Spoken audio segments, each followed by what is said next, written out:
Dans l'actualité également ce soir, ce gros cadeau de Noël pour les salariés de STX à Saint-Nazaire. Une commande géante de 5 paquebots vient d'être confirmée.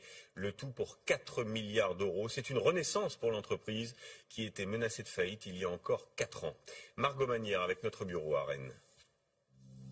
Ils tournent déjà à plein régime et vont bientôt accueillir de nouveaux géants des mers. Les chantiers de Saint-Nazaire confirment une commande de 5 paquebots. Plus de 6000 personnes travaillent sur le site. Cet après-midi, intérimaires et salariés se réjouissaient de ces nouveaux contrats qui préservent l'emploi jusqu'en 2022.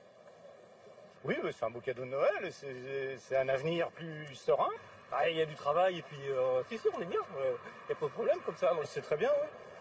Moi je viens juste d'être embauché depuis un mois, donc pour moi c'est bon, c'est tant mieux. Cette commande représente une somme de travail colossale, 35 millions d'heures, et va faire entrer dans les caisses de STX 4 milliards d'euros. Pour ce syndicaliste, le chantier naval revit. C'est une situation qui est encourageante. On sort de cette période difficile qu'on a connue en 2012-2014, en particulier avec un chômage partiel très important. Les 5 bateaux seront livrés à 2 armateurs, l'italo-suisse MSC Croisière et l'américain Royal Caribbean, qui commande notamment l'équivalent de l'Harmony of the Seas, le plus grand paquebot du monde. De nouveaux géants des mers qui doivent être livrés dès 2019.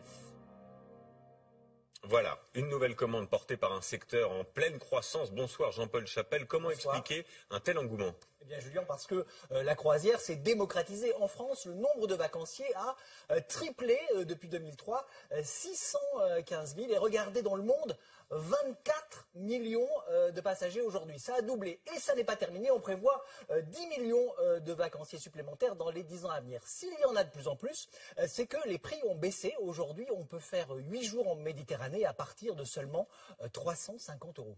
Voilà, et c'est donc tout le secteur qui en profite et les paquebots s'adaptent aussi. Oui, des navires toujours plus grands. Le plus grand du monde est sorti des chantiers navals de Saint-Nazaire en avril, le Harmony of the Seas, 360 mètres de long. Il peut accueillir 8500 personnes. Il a coûté 1 milliard d'euros. Il y a même un terrain de volée. D'autres paquebots innovent en installant un véritable parc d'attractions à bord ou encore en privatisant une île des Caraïbes. Le créneau de l'ultraluxe existe toujours. Regardez cette suite de 360 mètres carrés.